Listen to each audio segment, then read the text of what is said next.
தொலைக்காட்சியின் பிரதான செய்திகள். முதலில் தலைப்புச் செய்திகள்.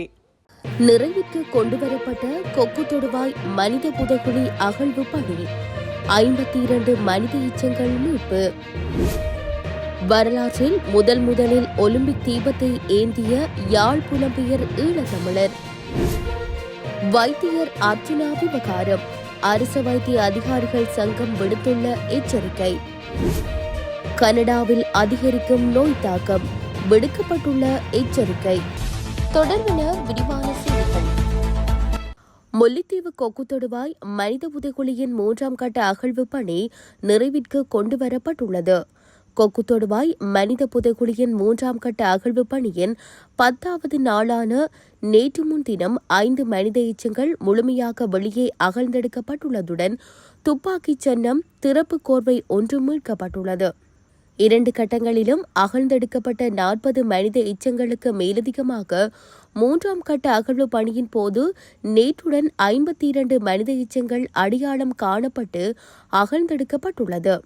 முல்லைத்தீவு நீதிமன்ற நீதிபதி தர்மலிங்கம் பிரதீபன் முன்னிலையில் தொல்லியல் பேராசிரியர் ராஜோமதேவ உள்ளிட்ட குழுவினர், முல்லைத்தீவு மாவட்ட சட்ட வைத்திய அதிகாரி வாசுதேவ, தடயவியல் போலீசார், சட்டத்தரணி வி.கே. நிரஞ்சன், கிராம சேவையாளர் உள்ளிட்ட தரப்பினரின் பங்குபற்றுதல்களுடன் 10ஆம் நாள் அகழ்வாய்வுகள் இடம்பெற்றிருந்தது. ஒலிம்பிக் தீபத்தை ஏந்திய முதல் ஈழத்தமிழர் என்ற பெருமையை பிரான்சின் வெதுப்பக உரிமையாளர் தர்சன் செல்வராஜா பெற்றுள்ளார். ஒலிம்பிக் தீபம் தர்சன் செல்வராஜாவிடம் நேற்று முன்தினம் மாலை 6 மணிக்கு வழங்கப்பட்டுள்ளதுடன் அவர் அதை ஏந்தி 2.5 கிலோமீட்டர் ஓடியுள்ளார். இதன்போது கருத்து தெரிவித்த அவர், ஒலிம்பிக் சுடரை ஏந்தி செல்ல தேர்ந்தெடுக்கப்பட்டது தனது அதிர்ஷ்டம் என தர்சன் செல்வராஜா தெரிவித்துள்ளார்.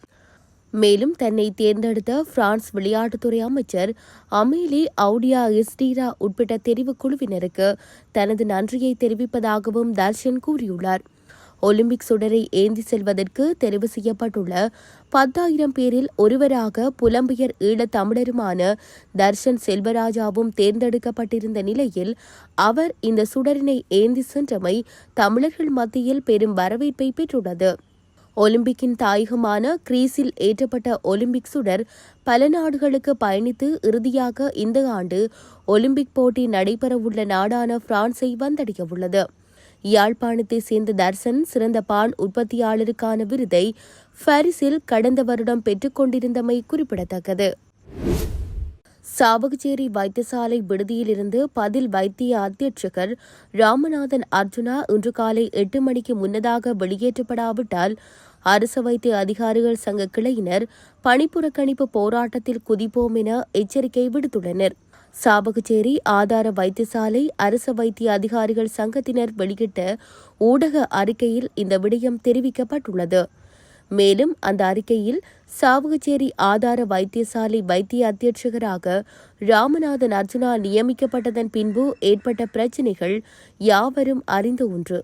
இவ்விடயம் தொடர்பான தவறான புரிதல்கள் பொதுமக்கள் மத்தியில் காணப்படுவதால் அது பற்றிய தெளிவுபடுத்தல்களை மேற்கொள்ள வேண்டிய நிலைக்கு நாம் ஆளாக்கியுள்ளோம். தனிப்பட்ட ஒரு மருத்துவரின் நிர்வாகம் சார்ந்த பிரச்சினை ஒட்டுமொத்த வைத்திய சமூகத்தையும் பாதித்துள்ளது. எனவே உண்மை நிலையை எடுத்துரைப்பதோடு அறிவுக்கண் கொண்டு இவ்விடயத்தை பொதுமக்கள் அணுக வேண்டும் என்பதே எமது எதிர்பார்ப்பாகும்.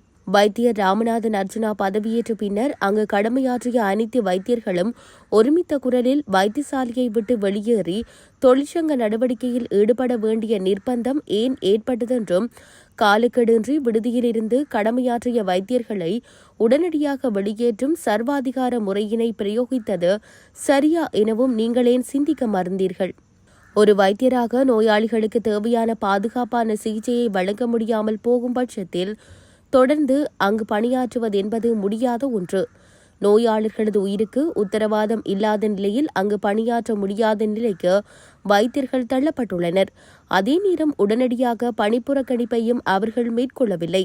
தான் கடமையேற்ற 2 மணித்தியாலங்களில் வைத்தியர்கள் தங்கியிருந்த விடுதியை விட்டு வெளியேறுமாறு அவர் பணித்துள்ளார். மகப்பேற்று விடுமுறையில் இருந்தவர்கள் என்று கூட கருதாமல் மனிதாபிமானமற்ற முறையில் கட்டாய இடமாற்றத்திற்கு வைத்தியர்களை உள்ளாக்கியுள்ளார். வைத்தியர்களது மூடப்பட்டிருந்த விடுதிகளை உடைத்து தன்னகப்படுத்தியுள்ளார்.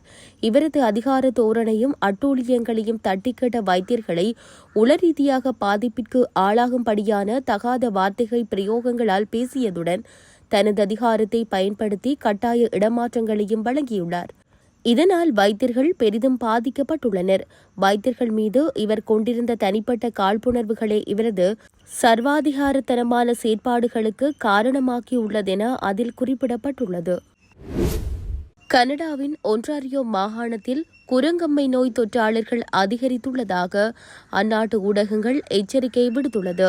இந்த நிலையில் கடந்த ஜனவரி மாதம் முதல் ஜூன் மாதம் 15ஆம் தேதி வரையில் மாகாணத்தில் 67 பேர் இனம் காணப்பட்டுள்ளதாக தெரிவிக்கப்படுகிறது. குறித்த விடயத்தை ஒன்றாரியோ பொது சுகாதார அலுவலகம் தெரிவித்துள்ளது. 2 ஆண்டுகளுக்கு முன்னர் நாட்டில் காணப்பட்ட அளவிற்கு அதிக எண்ணிக்கையிலான நோயாளர்கள் பதிவாகாத போதிலும் தற்பொழுதும் நோயாளர்கள் பதிவாகி வருவதாக தெரிவிக்கப்படுகின்றது.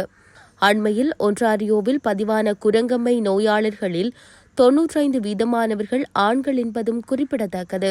இதேவேளை ஆண் ஓரின சேர்க்கையாளர்கள் மத்தியில் இந்த தொற்று பரவுகை அதிகமாக காணப்படுகின்றதென சுட்டிக்காட்டப்பட்டுள்ளது. அமெரிக்க அதிபர் வேட்பாளராக களமிறங்கும் டொனால்ட் ட்ரம்ப் தனது துணை அதிபராக ஜேடி வான்ஸ் என்பவரை தேர்ந்தெடுத்துள்ளார். குறித்த நபர் உக்ரைனுக்கு ஆயுத உதவி வழங்குவதில் கடும் எதிர்ப்பு தெரிவித்து வருபவர்களில் முதன்மையானவர் என தெரிவிக்கப்படுகிறது. இதேவேளை ஐரோப்பிய ஒன்றியம் தங்கள் கண்டத்தை பாதுகாக்கும் பொருட்டு அமெரிக்காவை நம்பியிருப்பதை கைவிட வேண்டுமென்ற கொள்கையை அவர் முன்வைத்தவர் எனவும் கூறப்படுகிறது. இந்த நிலையில் டொனால்ட் ட்ரம்ப் தனது துணை அதிபராக ஜேடி வான்ஸை தெரிவு செய்திருப்பது ஐரோப்பிய தலைவர்கள் மத்தியில் பெரும் பேசுபொருளாக மாறியுள்ளதாக குறிப்பிடப்பட்டுள்ளது.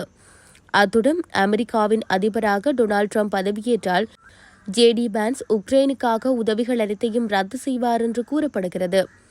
மேலும் உக்ரைன் ரஷ்ய போரை முடிவுக்கு கொண்டு வருவதற்கு பேச்சுவார்த்தையையும் அவர் வலியுறுத்துவார். இதேவேளை உக்ரைனின் கணிசமான பகுதிகள் ரஷ்யாவிற்கு கையளிக்கப்படும் வாய்ப்பு காணப்படுவதாகவும் தெரிவிக்கப்படுகிறது. இத்துடன் செய்திகள் யாவும் நிறைவு பெறுகின்றன. மேலதிக செய்திகளை அறிந்து கொள்வதற்கு www.tamilaram.com எனும் இணையதளத்தை பார்வையிடுங்கள்.